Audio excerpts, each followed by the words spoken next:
Doctor Miguel Borge Martínez, gobernador de Quintana Roo, muchas gracias por recibirme en su casa. Es un placer. Municipio de Solidaridad, Ciudad Playa del Carmen, un lugar icónico ya turísticamente hablando para el mundo, ¿no? Sí, sí, sí, sí. Y pues bienvenido aquí a tu casa. Y un café tan rico, ¿qué café es? Es el de cápsula, pero Pero creo que este salió está particularmente muy bueno, sabroso. y galletitas y todo, y además con los perritos. Sí, el cieguito, el sordito, el que no tiene olfato y todo, ¿sí? Este parece. Y esta no, está la Shanti, esta traviesa. Ella se llama Shanti, y es Shanti, que en sánscrito quiere decir tranquilidad, tranquilidad. Ah, ok, pero ok. ella es de tranquilidad, no tiene nada, No, no pues tiene no. nada, pero son nuestras Estoy mascotas. iniciando una Ujú. serie de programas. Yo le agradezco mucho, de verdad, que me dé No, la no, pauta no, para hacer el segundo con usted. Primero fue cuando Tomás el día de ayer. sí, Este es el segundo y bueno, usted estaba de viaje ayer. así es. Yo creo que la gente, la clase política, y no me refiero a la élite, me refiero a la base de la política, muchas veces no tiene una lectura clara de cómo surgen las cosas, por qué suceden las cosas. Incluso están extrañados, ¿no? Por ejemplo, el domingo que se registró Mara Lezama, la candidata del Morena, Verde, PT y Fuerza por México en Chetumal, se veían muchos rostros allá, de priistas, de panistas, de perredistas, esto no se había visto anteriormente en Quintana Roo. Es verdad que se adherían unos cuantos, pero esta vez fue algo así como el cúmulo de la clase política en unión o en unción a una candidata, ¿no? Sí, sí, sí. Vi la foto, vi varias fotos, desde luego, y es de llamar la atención la cantidad de personas que acudieron al evento, ¿no? Del registro ya como candidata que tuvo Mara Lezama.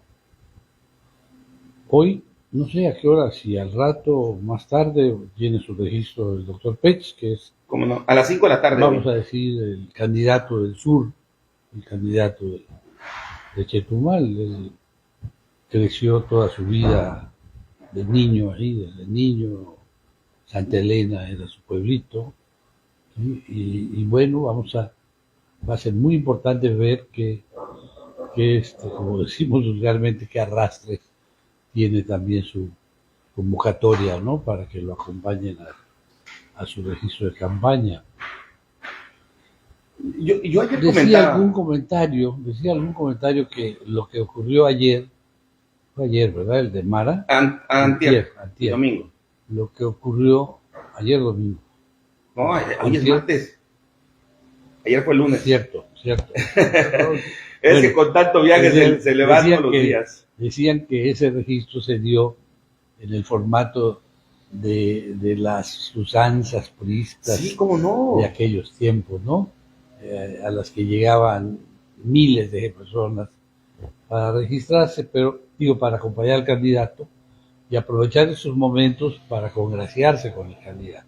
Pero además, los que fueron opositores o los que eran opositores del candidato, ungido ya por la élite política, tenían la obligación, porque así acordaban, de acompañarlo a todos los eventos, principalmente el registro y la toma de protesta, o la entrega de la constancia, acompañarlo y levantarle la mano, y así sucedió con los opositores de Mara. Hay que recordar algo, Jonathan, que el PRI, de una manera o de otra, porque no se opuso, tal vez fue mesurado, fue el factor que determinó el quantum del juego democrático, de hasta dónde llegaba y hasta dónde no llegaba, pero el PRI fue un impulsor de la democracia en este país. Sin duda. Eso que hoy estamos defendiendo a capa y espada. La democracia fue impulsada por el PRI, comenzando por los diputados de partido, siguiendo por los diputados plurinominales, que primero fueron 100, y luego fueron 200, y luego también los senadores, que duplicaron su número Y el mismo PRI fue el que impulsó también la equidad de género, ¿no? También todas estas modalidades de la democracia fueron impulsadas por el PRI. Lo que no hizo el PRI fue cambiar en su interior. Cierto. Ese cambio no lo asimiló, no lo entendió, porque el poder era hegemónico. Era hegemónico y al principio, aún con los primeros chispazos del sistema democrático nacional, no habían salidas. Entonces los contendientes en un proceso tenían por fuerza, porque no había de otra, como decimos, tenían por fuerza que acercarse al ungido, al candidato que iba a llevar la bandera del partido a las elecciones, para seguir participando. No había otro camino que seguir. Sí habían partidos, pero eran, vamos a decir, pinceladas de partidos. Todavía no se formalizaba la estructura de muchos partidos. Tal vez el PAN sí ya tenía una cierta estructura, pero no era determinante de nada. Entonces, si alguien se salía del PRI, ¿a dónde iba? No tenía dónde ir. A menos de que lo mandaran. Porque sí, eso también siempre ocurría, se ha usado. También ocurría. Que, bueno, tú sacrificado, pero vas para allá. Y claro, eso vas a ver que no está mal, ¿no? Sí, pero no existía prácticamente, a menos que lo mandaran, como tú bien dices, no existía. No, ok, me voy para otro lado, ¿no? No había lugar a la desobediencia política, porque el desobediente se iba a su tumba, claro, políticamente hablando. Si no era en el PRI, no era en ninguna parte. Así de ese tamaño, ¿no? Sí, claro. ¿Y qué pasaba? Pues que solo había lugar, en el caso de una gubernatura, para un gobernador. En el caso de las senadurías, para 2 senadores, más sus suplentes, ¿no? Claro, claro. Y así por el estilo, en las posiciones que eran contadas, ¿no? Entonces, ¿cómo se daba este proceso? ¿Cómo funcionaba el sistema? Yo creo que había 2 formas. Una, que era la de los cuadros, que de alguna manera hacían sentir su presencia y su utilidad en el trabajo político, en el trabajo gubernamental también, y llamaban la atención de los de arriba para que se fijaran en ellos. Y entonces seguían avanzando, haciendo trabajo de zapa, prosperando y ubicándose cada vez mejor en posiciones de mucho mayor relieve. La otra, pero fueron excepciones, casos de algunos, en el caso específico de gobernador de estado, algunos candidatos a gobernador que se pusieron porque eran cuates, eran cuatísimos del presidente y nada más.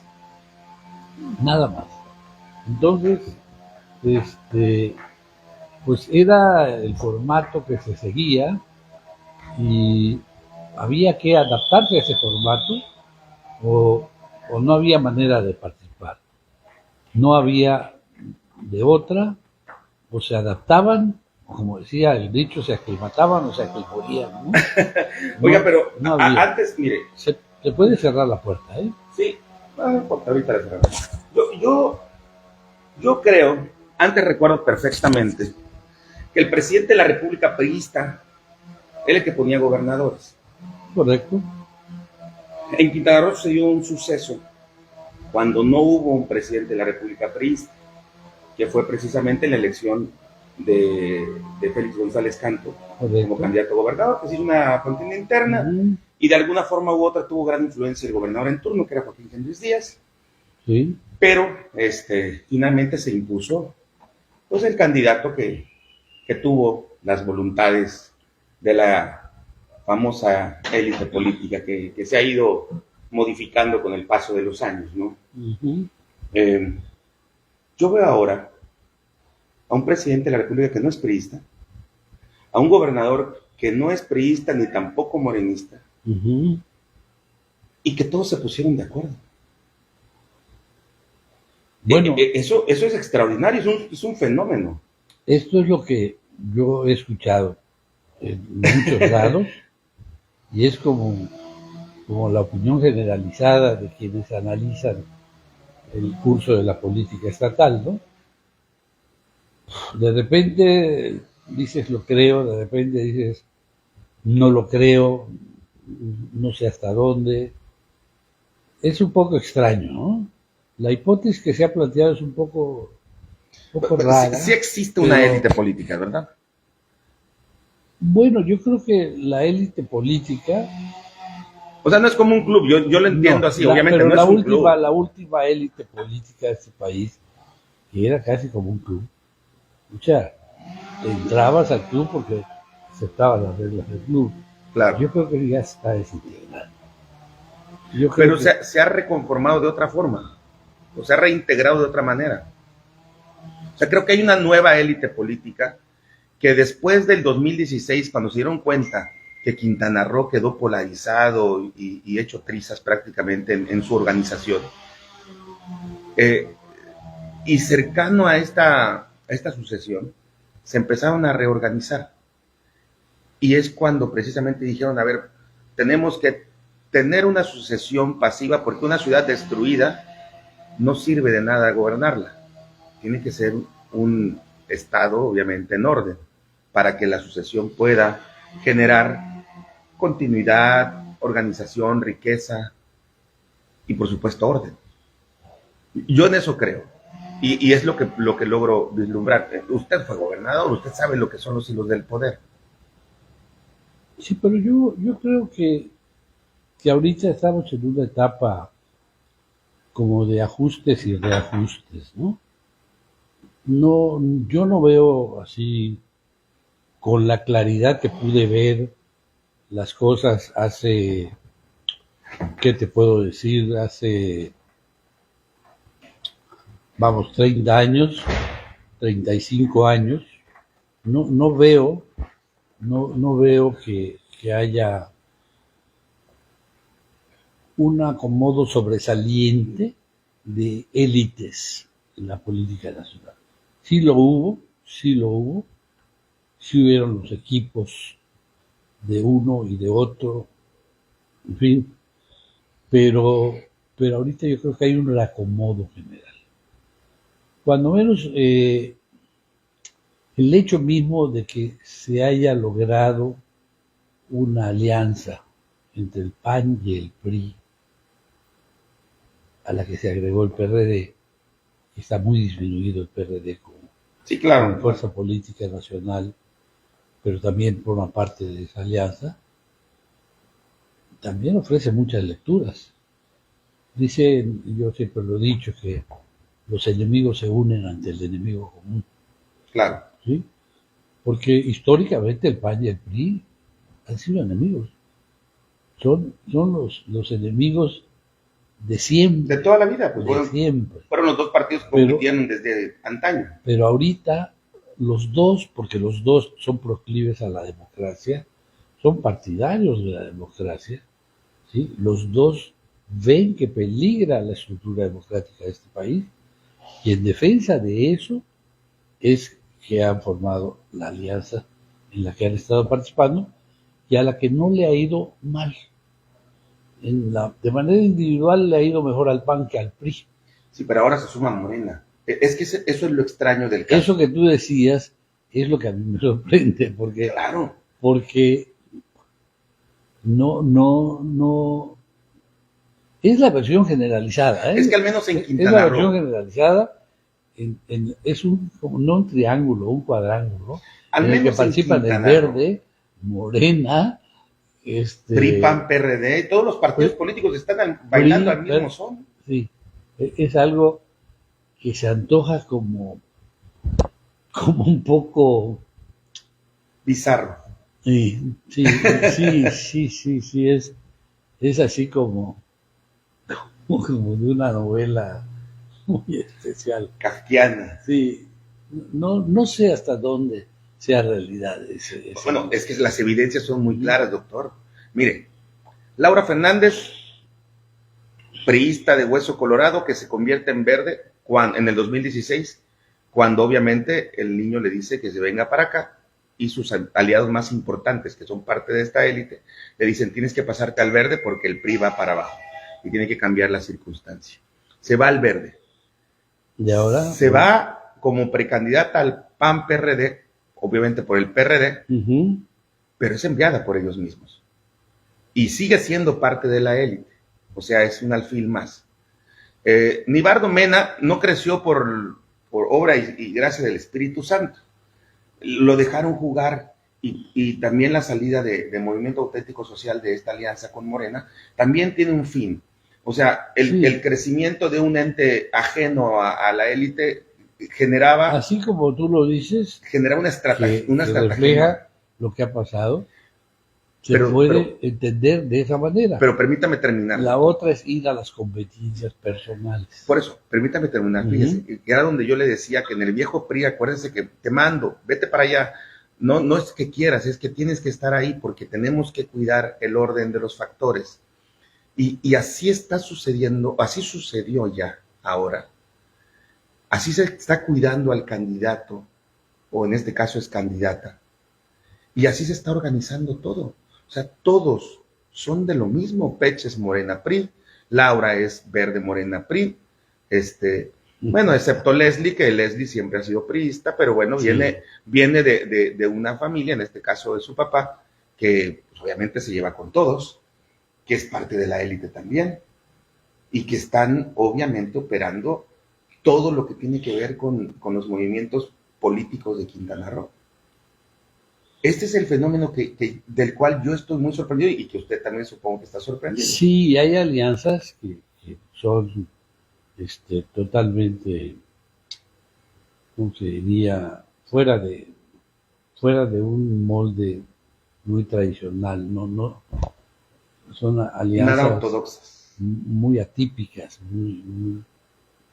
que rompen con ciertos esquemas y que favorecen esa interpretación que tú das, que te digo es la interpretación que yo he escuchado de muchísima gente, la he escuchado, la observo, la analizo, trato y de repente algo no me suena bien, no le convence, algo no, veo muchas conveniencias personales, muchas ambiciones personales, y a lo mejor esta élite que tú denominas élite del poder también se aprovecha de esas ambiciones personales para seguir haciendo su juego, ¿no? Y armando las piezas como claro, les quede más conveniente.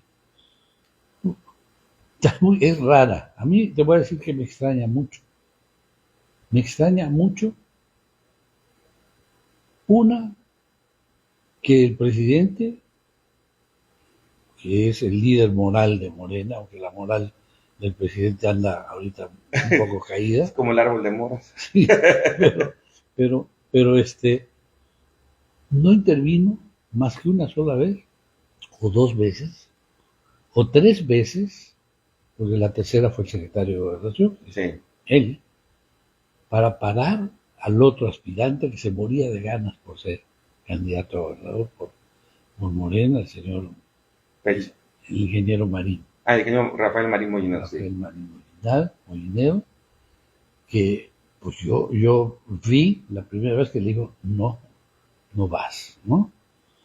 Vi un segundo video en donde en algún evento, no recuerdo dónde fue, el presidente va caminando por la tarima y Marín Molinero le acerca al presidente, se inclina, platica con él segundos, y dijeron, ok, pero Marín sigue caminando, el presidente Marín Molinero se le adelanta, el presidente así y se sigue caminando.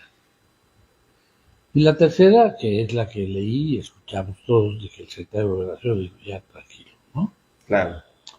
Y está ahorita en el ajo del transoceánico, que también tiene serios problemas, ¿eh? Sí. Es un proyecto muy enredado. Ahora, hoy veía en la mañana o ayer unas fotos de problemas con la construcción de las vías y demás, del tren que se va a mover para unir Coatzacoalcos con Salina Cruz. A lo mejor por eso él quería de una vez venirse de gobernador y ya dejar aquello, ¿no? Claro. Pero me extrañó mucho que el presidente de manera abierta, pública prácticamente, le había dicho, no vas, Sí, dar línea, ¿no? no vas. Y aquel insistía y le volvía a decir, no vas. Y él seguía insistiendo y organizando grupos que lo apoyaban y lo clamaban aquí y allá, y el fundador de Morena en el Estado y por acá, por el otro lado, y ya para que intervenga el secretario de Gobernación, es que aquel no estaba entendiendo, como que no entendía el lenguaje de la política, ¿sí? No, algo. Entonces me extrañó mucho que el presidente solo intervino para evitar ruido alrededor de la candidata, que es Sí. una candidata de Morena, ¿no? Que todo se manejó por las vías del partido de Morena y él no dijo nada, o sea, excepto parar a su compadre, a su amigo, o a quien sea, porque de que si hay una amistad entre ellos dos, Sí, por la hay, supuesto. de muchos años, ¿no? Por De supuesto. muchos años, lo llegó a decir él, ¿no? De novias y de fiestas y de todo, ¿no? Claro. Entonces, sí fue para mí Muy extraño. encaja mucho en esta Teoría. figura o teoría que tú me platicas, ¿no? En la que tú crees y en la que a lo mejor yo de repente quisiera creer, pero de repente como que no quisiera creer, pero es que sí hay muchas cosas que se pueden armar de esa manera, ¿no? Claro. Es como Lo que pasa es que el un país rompecabezas sufrió, que sí se puede armar así como tú lo estás diciendo. el país sufrió una descomposición política, así lo denomino yo. Sufrió una descomposición política en donde la militancia se entremezcló, o sea, las militancias, por decirla en plural, porque son de diferentes partidos, se entremezclaron, eh, los ideales se perdieron, los principios morales partidistas se perdieron también, con algunas pequeñas excepciones, y como bien dice usted, doctor, predominaron los intereses comerciales, económicos y personales de ciertos personajes y grupos, que son precisamente los que en determinado momento yo observo que se tuvieron que poner de acuerdo para que no se les salga de las manos. Porque si no se volvería o se hubiera vuelto un desastre, como creo que sucedió en la sucesión anterior. Y es así como entran morenistas, priistas, perredistas, panistas, de todos los partidos políticos. Parece que se sentaron a la mesa como una cena de negros a discutir, a pelear y a ponerse de acuerdo y a repartirse el pastel. Se ríe, doctor. Me río porque hay algo de esto que tú dices, sí, se ve, no, no es un invento, ¿no? No, claro, No es un no. invento. La otra, que tal vez aquí no se ve tanto, pero más en el centro del país, sí, en algunos puntos clave, es que Morena se crea con la unión de muchas corrientes de izquierda. No era una, eran 4, 5, 6. Desde la izquierda más leve, muy cercana al PRI, ¿sí? Hasta la izquierda extrema, la maoísta, Sí. ¿sí? La stalinista, hasta los anarquistas pues, en su conjunto. Y ahorita todo eso no se termina de estabilizar al interior de Morena. ¿Eh? Yo veo que no se está dando el proceso pero hay fuerzas de mucha resistencia interiores, internas, dentro del mismo movimiento, ¿no? ¿Qué va a pasar? No lo sabemos. Eh, yo espero, como tú lo decías al principio de la plática, que como que el PRI ya tocó fondo, ¿sí? Que debe resurgir, pero no puede resurgir con la misma estructura. No, claro, Yo no. soy convencido de eso, de hecho yo soy partidario y he hecho ya alguna presentación dentro del PRI, dentro de una corriente política que está permitida Exacto. dentro del PRI, para que la estructura del PRI cambie. Porque si el PRI no mejora su democracia interna, no puede mejorar. Tiene que haber una mejoría en la democracia interna y tiene que haber una mejoría que se perdió, la tuvo hace muchos años, décadas, en la base, en los comités seccionales, los comités de sección, que hay otras figuras que pueden también manejarse por ahí, pero básicamente los comités de sección y la democracia interna, para mí, son los dos elementos que pueden darle un nuevo impulso al PRI y generar una nueva figura en la participación política de los partidos en México. Yo así lo veo también, y creo que parte de lo que se acordó o se planeó o se concertacionó es precisamente eso, la no desaparición del PRI en Quintana Roo, para darle chance a que se renueve con una nueva sangre. Creo que a lo mejor ese va a ser el trabajo de Leslie en el futuro. No lo sé, digo a lo mejor. Y así como con el PRI, con los demás partidos, ¿no? O sea, hemos visto cómo se salvan partidos de la nada, que ya habían estado perdidos, como Movimiento Auténtico Social y Confianza por Quintana Roo, que son partidos locales que ya habían, bueno, Fuerza por México ya los habían hecho un lado porque evidentemente no tenían por qué tener registro, y de pronto los renovaron, así de un plumazo, con argucias legales, y los meten a participar, pues obviamente para hacer algo. Y creo que parte de la concertación fue esa precisamente. Y en el PRI, si realmente le dan cabida, y yo me atrevo a decirlo, y no porque usted está aquí presente, a personas como usted, que tienen esa idiosincrasia y ese conocimiento magistral de cómo hacer democracia y participación política, creo que podría el PRI renovarse, a lo mejor no volver a ser el de antes, pero sí recuperar muchos de los espacios que han perdido. Sí, yo creo que el PRI debe ser mejor que el de antes. Mucho mejor. Sí, mucho, y tiene todo el espacio político por delante para hacerlo. Aquí es cuestión nada más de que haya cambio de actitudes en algunos elementos de la dirigencia partidista, ¿no? ¿Qué es lo que yo veo?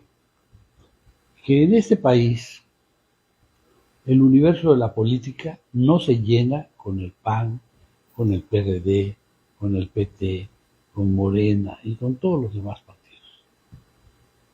Se necesita un partido como el PRI. No me imagino la rebatinga que sería este país sin un partido como el PRI. ¿Sí? Sí. No me lo imagino. Pero no como el que está ahorita, como un PRI renovado, fortalecido, reestructurado, competitivo, un PRI que la gente, en el que la gente recupere la confianza, ¿no? Ese partido es el PRI y tiene que ser el PRI. No se necesita cambiarle el nombre. ¿Por qué? No, claro, no. Porque la proclama de democracia y justicia social sigue siendo vigente en este país con tantas desigualdades, ¿no? Así es. Donde se enseñorean, como yo lo he dicho siempre, por un lado la ignorancia, por otro lado la pobreza y por otro lado la riqueza extrema, ¿no? O sea, tiene que haber un partido como el PRI. De hecho, ya quisiera, así lo veo yo, ya quisiera el presidente de la República tener un partido con una proclama de ese tamaño. No la tiene. No. Dicen regeneración nacional. ¿Y luego? ¿Qué regeneraron? ¿Y qué se ha regenerado? Además, pero vamos, esa es la proclama regeneración nacional, ¿no? Movimiento de regeneración nacional. Y no, democracia y justicia social es súper extenso. Es una cobija enorme, ¿verdad? Que le da calor a todos, ¿no? No la tiene nadie.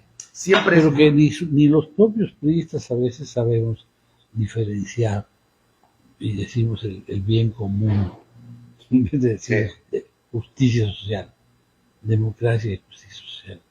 Yo sí creería en el bien común, que en este país existieran cuando menos unas 1000 Madres Teresas, ¿no? A lo mejor con la presencia y el trabajo y la entrega de 1000 personas como lo que fue la Madre Teresa de Calcuta, a lo mejor el bien común resurgiría como algo real algo cotidiano. Pero en tanto eso no sea, necesitamos la justicia social. Doctor Borge, muchas gracias por recibirme en su casa. No, ha sido un gran placer platicar con usted. Siempre es un placer. No platicamos mucho, ¿eh? No, porque obviamente los tiempos de Dios son perfectos. Pero platicamos lo esencial, lo que creo que a nuestros televidentes les interesa escuchar. Este tipo de pláticas son muy poco comunes transmitirlas y yo por eso estoy muy encantado que haya aceptado hacerlo. No, mucho. Lo que usted dijo no tiene idea qué tanto le va a servir a todos los que nos están viendo porque son cosas que no se dicen tan coloquialmente ni en cualquier parte. No, el inquisidor es tú.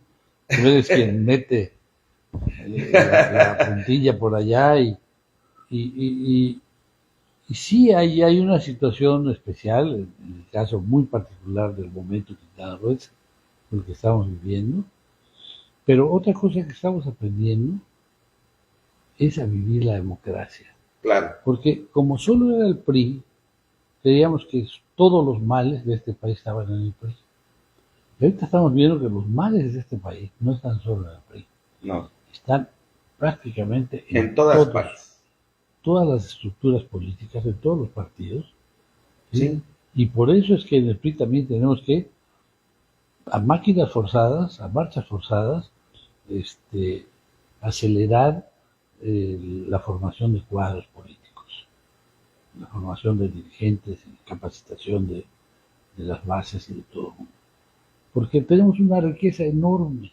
Nuestro pensamiento político es riquísimo, es enorme, no lo tiene ningún partido. Ningún partido lo tiene. Hay que hacer un programa especial para hablar exclusivamente del PRI y su futuro. Cuando tú digas. Vamos ahorita fuera de ahí nos ponemos de acuerdo para poder hacerlo. Y por el momento, pues muchas gracias por la confianza para platicar contigo se siente una energía impresionante aquí en su casa, una energía muy, muy positiva. Ojalá. Mucha paz, mucha tranquilidad. Sí la hay. Sí, cómo no.